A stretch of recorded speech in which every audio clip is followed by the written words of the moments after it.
how you think about your operating system layer, kind of like a three-tier stack of technology. An operating system layer, which governs really your mission, your vision, your values, and at the end of the day, how you decide, Mhm. right?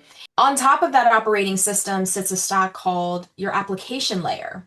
And that application layer are really the tools and the teams Mhm. that help govern the work that you do. Mhm. So, how you decide, work that you do, how you work. And then Mhm. on top of that are really the feature layers, which everyone will recognize as milestones, OKRs, goals, initiatives, revenue targets, whatever it may be that we need to be able to land.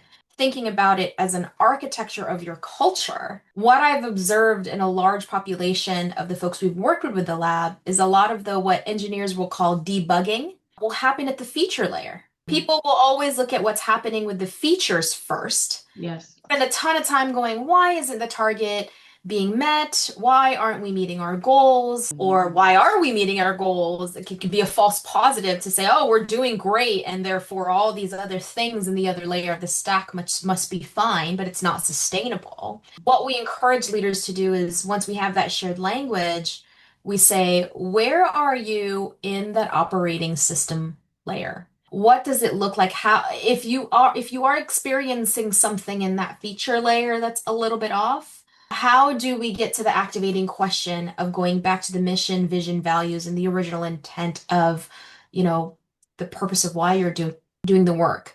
And why don't we spend time there as a leadership team? What does that actually look like? And more times innovation comes out of the very simple ingredients Mhm. because it's not overcomplicated by all of these other things that are happening. And so I think that's the special language. Like I said, any culture that you form, you have to have a shared language, and then you have the storytelling, and Mhm. then you have a way in which you have to then execute and deliver on that.